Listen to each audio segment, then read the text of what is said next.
আমাৰ উৎপাদিত বস্তুৱে প্ৰত্যেকখন গাঁৱত ইণ্ডাষ্ট্ৰী গঢ়ি তোলা হ'ব।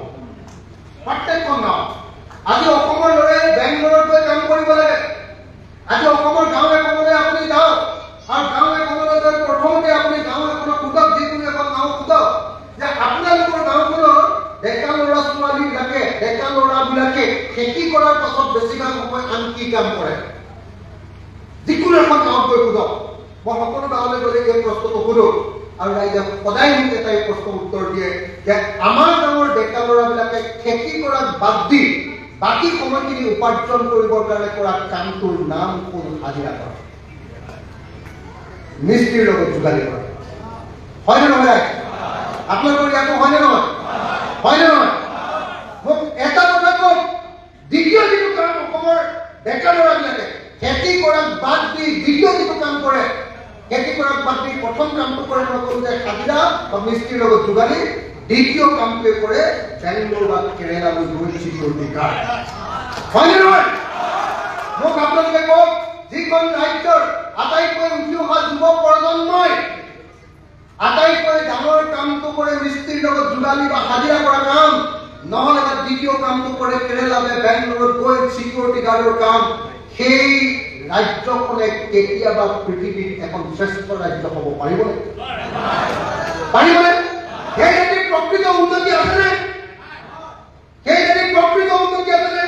আপুনি কেতিয়াবা মই চেলেঞ্জ কৰি কৈছো, আপোনালোকে কেতিয়াবা হিমন্ত বিশ্ব শৰ্মাৰ মুখত এইকেইটা কথা শুনিছে নেকি যে আজিৰ দিনতো অসমৰ প্ৰত্যেকখন গাঁৱৰ মানুহে আটাইতকৈ বেছিকে হাজিৰা কৰি চলিব লাগে? আৰু মুখ্যমন্ত্ৰী হিচাপে তেওঁ এদিনো কেতিয়াবা কৈছে নেকি যে মই মোৰ একমাত্ৰ সপোনটো হ'ল অসমৰ প্ৰত্যেকজন হাজিৰা কৰা ল'ৰা প্ৰকৃত কাম কৰাৰ, চাকৰি কৰাৰ, প্ৰকৃত কাম যি কাম কৰি প্ৰকৃত উপাৰ্জন হয় তেনেকুৱা কাম কৰাৰ সুযোগ প্ৰদান কৰি বুলি কোৱা কেতিয়াবা আপোনালোকে দেখিছে? তেওঁৰ মুখত শুনি আছো মুছলমানে অসমখন খালে কোৱা, হয়নে? তেওঁৰ মুখত শুনি আছো বদৰুদ্দিন আজমলৰ বিৰুদ্ধে কথা কোৱা, কিন্তু সেইজন হিমন্ত বিশ্ব শৰ্মাৰ মুখত কেতিয়াও শুনা নাই।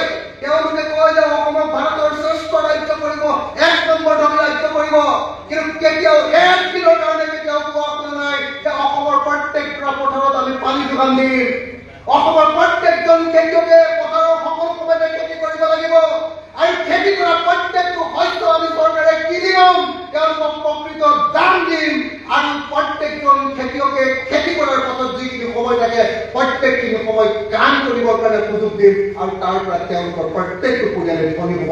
এই কথা কোৱা কোনোবা এজন মুখ্যমন্ত্ৰী অসমত এতিয়ালৈকে জন্ম পোৱা দেখিছে? যেতিয়ালৈকে এই কথা কোৱা মুখ্যমন্ত্ৰী জন্ম নহ'ব তেতিয়ালৈকে অসম কেতিয়াও ভাৰতৰ ১ নম্বৰ ৰাজ্য হোৱাটো সম্ভৱপৰ নহয়। অসমৰ যদি প্ৰত্যেকজন ল'ৰাক কেৰেলাৰ পৰা ঘূৰাই আনিব লাগে, অসমৰ প্ৰত্যেকজন চিকিউৰিটি গাৰ্ড পৰা অসমীয়া ল'ৰা বেংগলোৰৰ পৰা যদি ঘূৰাই আনিব লাগে, চেন্নাইৰ পৰা যদি মোৰ ডেকা ল'ৰাবিলাকে মাৰ খাই থাকিব নালাগে চেন্নাইৰ পৰা ঘূৰাই আনি যদি অসমত যদি সন্মান সহকাৰে কাম দিব লাগে, তেতিয়াহ'লে অসমৰ প্ৰত্যেকখন গাঁৱে গাঁৱে ক্ষুদ্ৰ আমি উদ্যোগ গঢ়ি তুলিবৰ কাৰণে, ইণ্ডাষ্ট্ৰী গঢ়ি তুলিবৰ কাৰণে অসম চৰকাৰে কাম কৰিব লাগিব নে নালাগিব? লাগিব নে নাই? কোনোবা দিন কেতিয়াবা আপুনি অসমৰ মুখ্যমন্ত্ৰী হিমন্ত বিশ্ব শৰ্মা যি অসমক শ্ৰেষ্ঠ ৰাজ্য কৰিম বুলি কৈছে, সেই মুখ্যমন্ত্ৰী কেতিয়াবা শুনিছে নেকি কোৱা যে মই অসমৰ প্ৰত্যেকখন গাঁৱত একোটাকৈ ইণ্ডাষ্ট্ৰী বনাই দিম আৰু মোৰ প্ৰত্যেকজন ভাই বেংগলোৰ আৰু কেৰেলাৰ পৰা ঘূৰি আহিব আৰু ঘূৰি আহি নিজৰ গাঁৱতে কাম কৰি নিজৰ বোৱাৰীজনীৰ সৈতে শান্তিৰে থাকিবলৈ পাব? এই কথা কোৱা কেতিয়াবা তেওঁ কি কয়? মুছলমানে অসমখন খায়। তেওঁ কি কয়? বদৰুদ্দিন আজমলক অসমৰ বাহিৰ কৰি নিদিয়ালৈকে অসমৰ শান্তি নাই। এয়াই প্ৰকৃত মুখ্যমন্ত্ৰীৰ ভাষা। গতিকে চৰকাৰ নাই, আমি এই ৰাজনীতি বিজেপি আৰু এআইডিএফৰ ৰাজনীতি বদলাব লাগিব। লাগিবনে নাই? এই ৰাজনীতি বদলাব লাগিবনে নাই? নে সদায় হিন্দু মুছলমানৰ ৰাজনীতি কৰি কটাই দিম? কৰিম নেকি? কেৱল হিন্দু মুছলমানৰ ৰাজনীতি কৰি থাকিলে নহ'ব। অকল বিজেপিকে মই কোৱা নাই, ইমান দিন শাসন কৰি থকা প্ৰত্যেকটো ৰাজনৈতিক দলক কৈছো, সেয়া কংগ্ৰেছ হ'ব পাৰে, সেয়া বিজেপি হ'ব পাৰে, সেয়া অসম গণ পৰিষদ হ'ব পাৰে,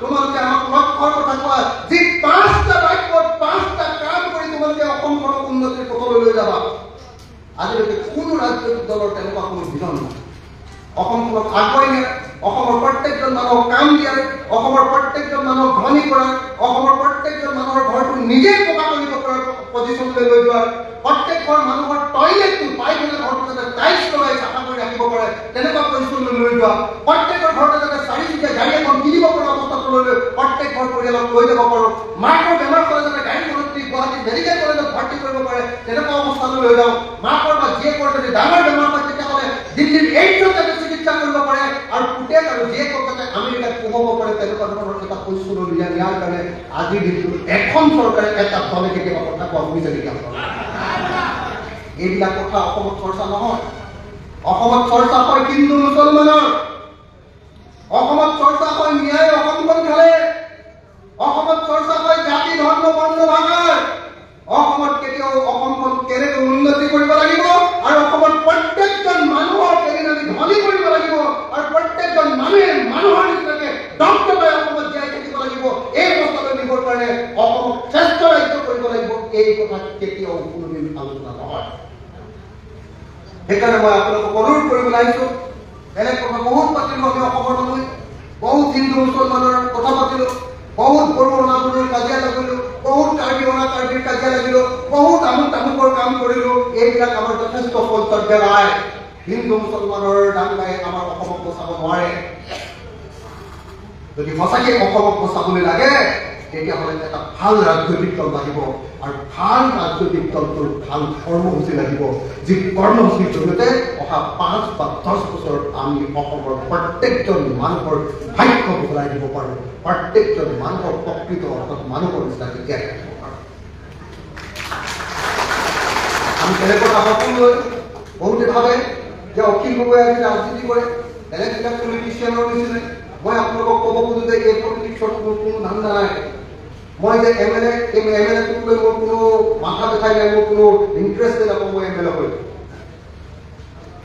মোৰ কাৰণে এমএলএটো ইমান মানে অদৰকাৰী বস্তু যে এই মুহূৰ্তত আপোনালোকে ক'লে 1 ছেকেণ্ডতে মই ৰিজিগনেশ্যন দি দিম এই মাত্ৰ মোৰ কাৰণে একেবাৰে ইম্পৰ্টেঞ্চ থকা পদেই নহয় কিন্তু মই আপোনালোকক এটাই কথা ক'ব খুজিছোঁ যে এমএলএটো মই এটাই চেষ্টা কৰিছোঁ যে অসম বিধানসভাৰ ভিতৰত অসমৰ প্ৰত্যেকটো ৰাজনৈতিক প্ৰশ্ন আলোচনা হ'ব লাগিব আৰু আলোচনা নোহোৱাকৈ হিন্দু মুছলমানৰ চৰ্চা কৰি কেতিয়াও হিমন্ত বিশ্ব শৰ্মাক কেতিয়াও অসমৰ শান্তিত থাকিবলৈ দিয়া নহয় আপোনালোকে নিশ্চয় দেখিছে অসম বিধানসভাত মই কি কৰোঁ আপোনালোকে চাইনে নাই কেতিয়াবা চাইনে নাচাই কেতিয়াবা হিমন্ত বিশ্ব শৰ্মাৰ বুকুখন লপাই কাটিবৰ কাৰণে অসম বিধানসভাত যে এজন মানুহ আপোনালোকৰ অসমৰ মানুহৰ কয় যে এজন মানুহ আছো আপোনালোকে গম পায়নে নাপায় পায়নে নাপায় হিমন্ত বিশ্ব শৰ্মাৰ বুকুখন মই কপাই কাটিবলৈ চেষ্টা কৰোঁ মই তেওঁক সকীয়াই দিওঁ যে তুমি যি কথাৰে কৈছা সেই কথাৰে কেতিয়াও অসম গঠন নহয় সেই কথাৰে অসম ধ্বংস হয়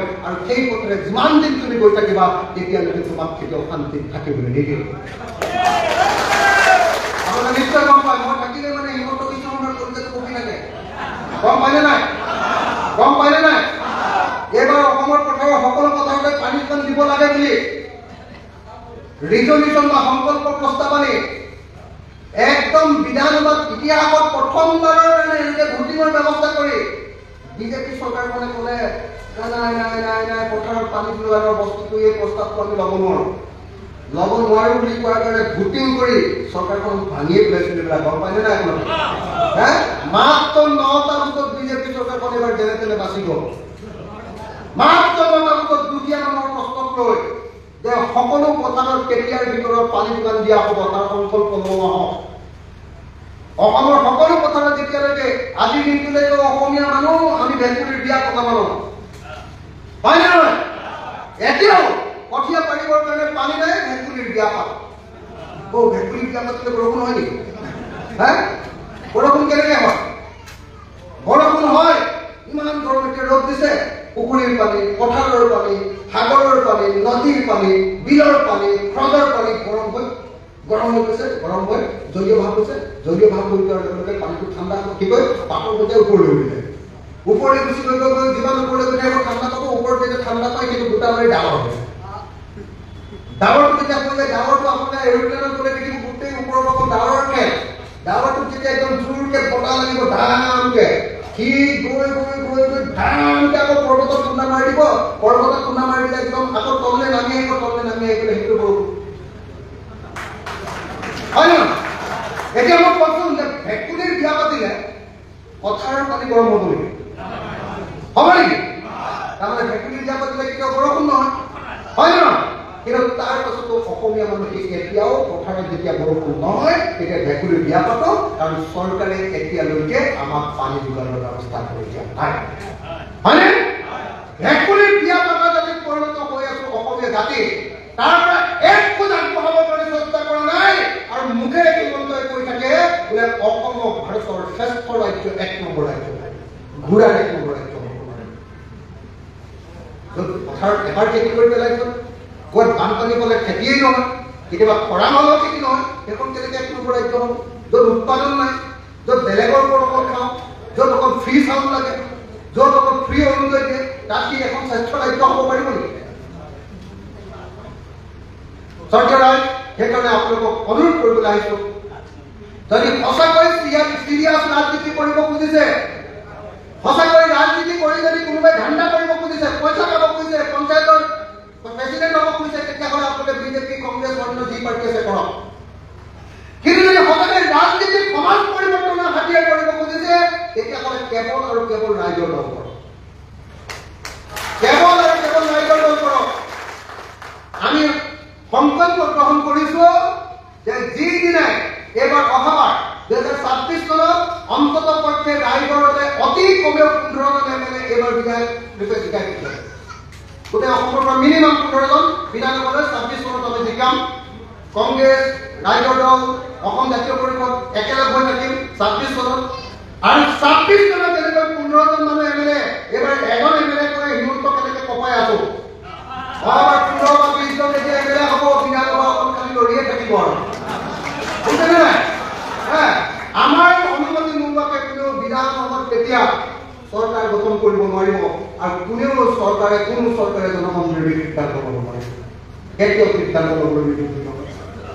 আৰু 2031 চন 26 চনলৈকে 15-20 জন জিকাব লাগিব, আৰু 31 চনত আমি আঞ্চলিক দলৰ চৰকাৰ কৰিব লাগিব। আপোনালোক সকলোকে সাজু হ'বলৈ অনুৰোধ কৰি আজি নতুনকৈ আমাৰ লগত যিসকলে যোগদান কৰিবলৈ আহিছে তেখেতসকলৰ লগত এতিয়া কথা পাতিম, তেখেতসকলক আমি এতিয়া যোগদান কৰোঁ। আৰু যোগদান কৰোৱাই মই আশা কৰোঁ যে দলগাঁও সমষ্টিটো এইবাৰ ৰাইজৰ দলে জিকিব লাগিবই, এই সংকল্প গ্ৰহণ কৰি আজিৰ সভাখন শেষ হ'ব। পাৰিম নে নোৱাৰিম? মই আপোনালোক সকলোকে অনুৰোধ কৰিছো, দলগাঁও বিধানসভা সমষ্টিটো 2026 চনত ৰাইজৰ দল জিকিব লাগে। তাৰ কাৰণে সকলোৱে কাম কৰিবনে নকৰে? ভালকে কাম কৰিব। মই তাৰ কাৰণে আপোনালোকৰ ইয়াত ৰাইজৰ দলৰ কেন্দ্ৰীয় কমিটিৰ সাধাৰণ সম্পাদক আজিজুৰ ৰহমানক ইয়াত আপোনালোকৰ ইনচাৰ্জ ৰূপে দায়িত্বভাৰ অৰ্পণ কৰিছো। আজিজুৰ নহয়, তেওঁ আমচুৰ প্ৰেচিডেণ্ট আছিলে। আজিজুৰ ৰহমানক চবে চিনি পায়নে? আমচুৰ অসমৰ প্ৰেচিডেণ্ট আছিলে, আজিজুৰক চিনি পায়? তো এই আজিজুৰক ইয়াত ইনচাৰ্জ কৰি আপোনালোক দায়িত্ব অৰ্পণ কৰিছো, যাতে ইয়াৰ প্ৰত্যেকখন বুথ কমিটি তৈয়াৰ হয়, ইয়াৰ প্ৰত্যেকখন পঞ্চায়ত বা আঞ্চলিক বা মণ্ডল কমিটি তৈয়াৰ হয়, ইয়াৰ সমষ্টি কমিটি তৈয়াৰ হয়, ইয়াৰ ব্লক কমিটি তৈয়াৰ হয়, আৰু 2026 চনত যাতে আমি ইয়াত ৰাইজৰ দলত জয়ী কৰাব পাৰোঁ, তাৰ কাৰণে সকলো কাম কৰিবৰ কাৰণে মই আজিজুৰ ৰহমানক ইয়াত দায়িত্ব অৰ্পণ কৰি কেন্দ্ৰীয় কমিটিৰ পৰা দায়িত্ব প্ৰদান কৰিছোঁ। আৰু আশা কৰি আপোনালোকে সকলোৱে লাগি 2026 দলগাঁও সমষ্টিটোৰ ৰাইজৰ দল জয়ী কৰাব লাগিব, তাৰ কাৰণে কাম কৰক। যদি আপোনালোকে দলগাঁও জিকাই পঠিয়াব পাৰে, সঁচাকৈ যদি জিকাই পঠিয়াব পাৰে, মই আপোনালোকক কথা দিম,